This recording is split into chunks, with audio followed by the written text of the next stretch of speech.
아멘. 하나님은 보통 선지자를 통해서 이렇게 예언을 하실 때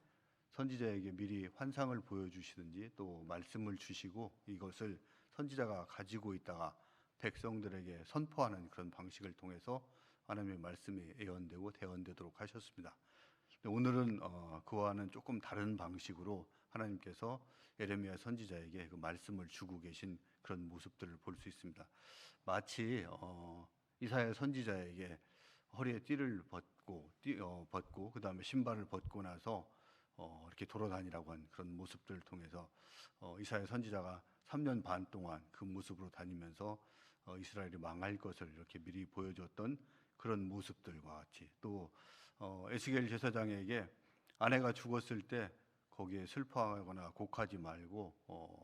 의연하게 이렇게 나가라고 하는 그런 모습을 통해서 성소가 파괴될 것 같은 그런 모습들을 이렇게 보여준 그런 모습들도 있고 또 우리가 잘 알고 있는 호세아 선지자에게 음란한 여자를 맞이해서 또 음란한 자식들을 낳아서 하나님과 이스라엘과의 관계가 깨어졌다는 그런 모습들을 보여주는 것들처럼 오늘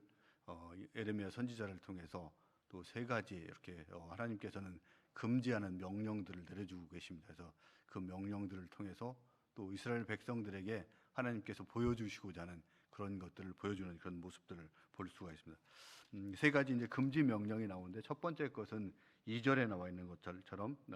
너는 이 땅에서 아내를 맞이하지 말며 자녀를 두지 말라 이렇게 이야기를 하고 있습니다. 세 가지 명령이지만은 여기에는 각각 두 가지씩 이렇게 들어가서 포함이 되어 있는데 첫 번째는 아내를 맞이하지 말라는 것들이고 그 다음에 거기에 따라서 또 자녀도 두지 말라 이렇게 이야기를 하고 있습니다. 5절에 보면은 또 여호와께서 이와 같이 말씀하시되 효상집에 들어가지 말라 가서 통곡하거나 또 애곡하지 말라 이렇게 이야기를 하고 있습니다.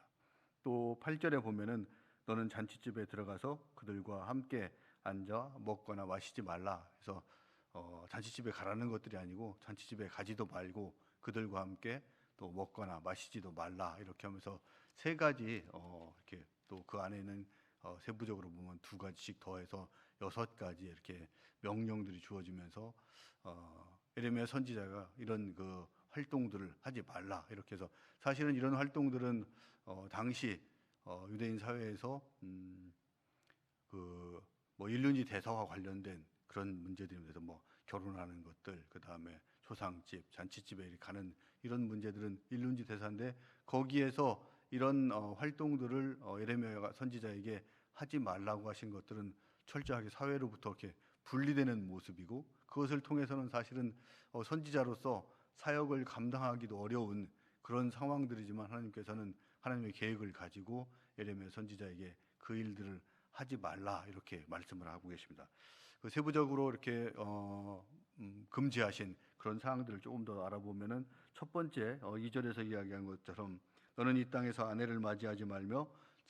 자녀를 두지 말라 이렇게 이야기를 하고 있습니다. 이런 것들을 이렇게 말씀하시는 것들을 볼 때 자녀는 사실은 축복의 상징이었습니다. 그래서 생육하고 번식하라 하는 것들이 하나님이 첫 번째 우리에게 주신 그 문화 명령으로서 이 땅 가운데 살아갈 때 또 우리가 누릴 수 있는 가장 첫 번째 축복인데 예레미야 선지자에게는 그것을 하지 말라겠고 또 호세아 선지자에게는 오히려 음란한 여인을 택해서 그래도 자녀를 두라겠는데 여기 있는 예레미야 선지자에게는 자식도 두지 말라 이렇게 말씀하시면서 그것보다 사실 더 심각한 그런 명령들을 예레미야 선지자에게 이렇게 말씀하고 계십니다. 그러면서 그 이유들을 왜 자녀를 두지 말아야 되냐 하는 이유들을 4절에서 이야기를 하고 있습니다. 그들은 독한 병으로 죽어도 아무도 슬퍼하지 않을 것이고 또 묻어주지 않아서 지면의 분토와 같이 이렇게 먼지와 같이 다 이렇게 퍼져 있는 그런 상태가 될 것이다. 그러니까 죽어도 아무도 슬퍼하거나 또 장사해 줄 사람들 없는 그런 상태, 사회가 완전히 파괴된 파멸된 그런 상태에 올 것이기 때문에 그와 같이 하지 말라 했고 또 칼과 기근에 망하고 그 시체는 공중의 새와 땅의 짐승의 밥이 될 것이다 이렇게 이야기를 하고 있습니다. 신명기에 의하면은 이런 것들은 하나님의 저주의 상징으로서 자기 시체가 그냥 공중에 널브러져 있고 새들이 먹는 것들은 저주의 상징으로 하나님께 불순종했을 때 당하는 그 저주의 모습들인데 그런 일들이 일어날 것들이 뻔하기 때문에 아내를 맞이하지도 말고 또 자식들을 낳지도 말라 이렇게 이야기를 하고 있습니다. 그런데 그렇게 해야 되는 그 사람들이 어떤 사람들인가 하면은 불순종한 그런 사람들만이 아니고 2절에 보면은 그 사람들이 어떤 사람들이냐면은 이곳에서 낳은 자녀와 이 땅에서 그들을 해산한 어머니와 그들을 낳은 아버지에 대해서 이렇게 여호와께서 말씀했다 이야기를. 그러니까 이 땅에 자녀들, 그다음에 그 자녀들을 낳은 어머니, 그다음에 아버지 이렇게 하면은 거기에서 예외인 사람은 아무도 없다는 것들입니다. 우리는 누군가의 자녀이고 또 누군가의 자녀의 어머니와 아버지 되는 그런 사람들이 모든 사람들이 다 심판의 대상이 되고 이와 같이 마지막 죽음을 비탄한 모습으로 이렇게 당할 수밖에 없는 그런 상황들이 있기 때문에 결혼을 할 필요도 없고 자식을 낳을 필요도 없다 하는 것들을 예레미야 선지자에게 먼저 보여주고 그것이 이스라엘 백성들에게 전해지도록 이렇게 하나님께서는 말씀을 하고 계십니다.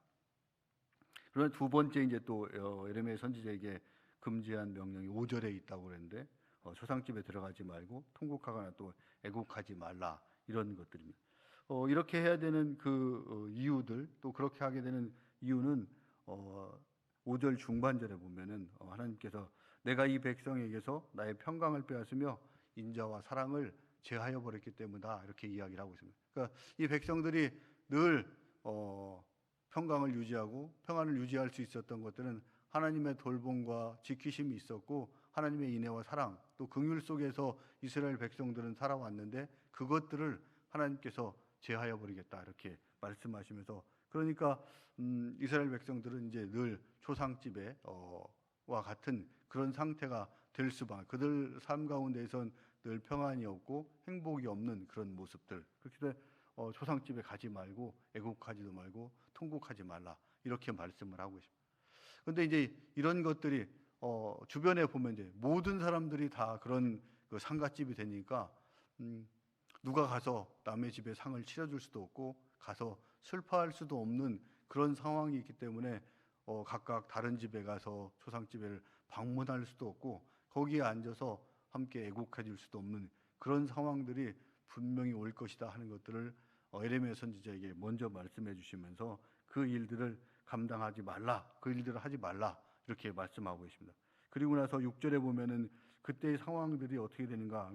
큰 자든지 작은 자든지 이 땅에서 모두 다 죽을 것이다. 그다음에 그들이 매장되지도 못할 것이고 그에 따라서 애곡하는 사람도 없고 또 자기 몸을 베거나 머리털을 미는 자도 없을 것이다. 이 몸을 베고 머리털을 밀고 하는 것들은 이방 사람들이 행하던 가증한 행동들로서 이런 것들이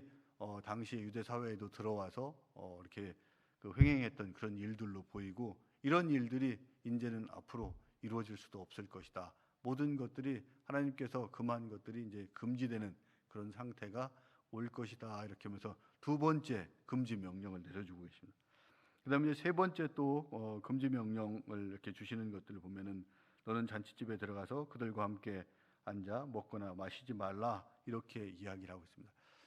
잔치집에 들어간다는 것들 여기서 잔치집은 주로 결혼과 관련 당시 사회에서 보면은 결혼과 관련된 그런 잔치집에 들어갈 일도 없고 들어가지 말라 이렇게 말씀하시는 것들은 이제 하나님과의 그 관계가 다 깨어지면서 삶에 기쁨이 없는 그런 모습들이 다가오는 것들을 이야기하고 있고 또 하나님께서 이 생명을 주시기 위한 그 결혼의 예식들이 이렇게 없어지고 하다 보니까 이 땅 가운데에서 즐거울 일도 없고 삶을 이어가야 될 이유도 없는 그런 모습들을 보여주시면서 하나님께서 이제 9절 중반에 보면은 신랑의 소리와 신부의 소리를 내가 내 목전 내 시대에서 또 이 땅에서 완전히 끊어지게 할 것이다 라고 하면서 이 모습들은 세 가지 명령들을 통해서 유다가 완전히 파멸되는 그런 날이 분명히 올 것이다 하는 것들을 예레미야 선지자에게 이야기를 하고 계십니다. 이런 예언들을 주시는 이유는 뭐 이스라엘 백성의 죄악 때문에 그런 것들을 우리가 이미 알고 있는 그런 사실인데 유다 이런 선지자로서 사명들을 감당해야 되는 예레미야에게 이런 명령이 하나님이 주어졌을 때 아마 대단히 곤욕스럽고 또 어려운 그런 상황들이었을 것 같습니다. 그래서 우리가 그런 이 고난이 왔을 때 과연 우리가 어떻게 감당해야 될까? 내가 해야 될 사명들이 분명히 있는데 이런 방법들로서 또 이렇게 했을 때는 전혀 그 일들을 감당할 수 없는 그런 상황도 있고, 또 여기에 있는 것들처럼 육체적 고난과 고통을 넘어서 사회로부터 완전히 분리되는 그런 상황을 감당해야 되는 예레미야 입장에서는 수용하기 어려운 그런 상황임에도 불구하고 하나님께서 주신 그 명령이기 때문에 예레미야는 아마 받아들였어야 될 것입니다. 성경 속에는 정확히 예레미야가 이 세 가지 명령을 어떻게 지키고 갔다 하는 것들에 대해서 구체적인 말씀은 없습니다. 하지만은 예레미야의 삶을 통해서 봤을 때 그 명령들은 분명히 순종하고 지켜졌을 것이다 하는 것들이 보여주는 것들이 이스라엘 사람들에게 또 유다의 지도자들에게 수많은 고난을 당하고 투옥되고 또 애굽으로 이렇게 끌려가는 그런 모습들을 봤을 때 이 하나님께서 주신 그 명령들에 순종하고 나가지 않았을 예레미야가 아니다 하는 것들을 우리에게 유추해서 알 수 있게 하는 것 같습니다. 그래서 이런 상황들이 왔을 때 예레미야는 분명히 순종하고 나가는 것들이고, 그 이후에 예레미야가 이런 말씀들을 가지고 기도하는 모습들이 17장 이제 후반절에 보면은 하나님께서 주신 명령 속에서 또 어떻게 순종하고 나가는지 하나님께 간구하는 그 모습들을 보면서 하나님이 준 상황 속에서 순종하는 모습들을 우리에게 보여주고 있습니다. 그래서 우리도 이렇게 살아가면서 우리의 계획과 또 뜻과 생각과 다른 그런 고난들이 왔을 때 우리는 어떻게 감당해야 될까, 이런 것들을 한번 다시 생각하는 것들이고, 늘 우리는 고난이 오는 것들이 하나님의 징계 또 다른 계획들이 있었다고 그렇게 하지만 그 모습들을 통해서 또 우리 주변에 있는 사람들에게 다른 것들을, 하나님의 뜻을 전파되고 또 그것들이 전해질 수 있도록 하기 위한 목적으로도 우리가 사용될 수 있다 하는 것들을 기억하시면서 우리가 감내하기 어려운 그런 고난과 상황이 왔을 때도 하나님의 뜻을 먼저 살피면서 하나님 제게 이런 고난을 주시는 이유들이 뭡니까? 또 묻기도 하고 또 그 앞에 먼저 순종하고 나가는 그런 모습들을 우리가 견지하고 나가서 우리를 통해서 정말로 하나님의 그 모습들, 예수 그리스도의 향기들이 주변 공동체에 함께 전해져 나갈 수 있도록 하고, 이런 고난, 알 수 없는 고난 가운데에서도 우리가 고난을 이기고 하나님 앞에 순종하고 나가서 정말로 충성된 종이다 일컫는 저와 여러분이 되길 축원드리겠습니다.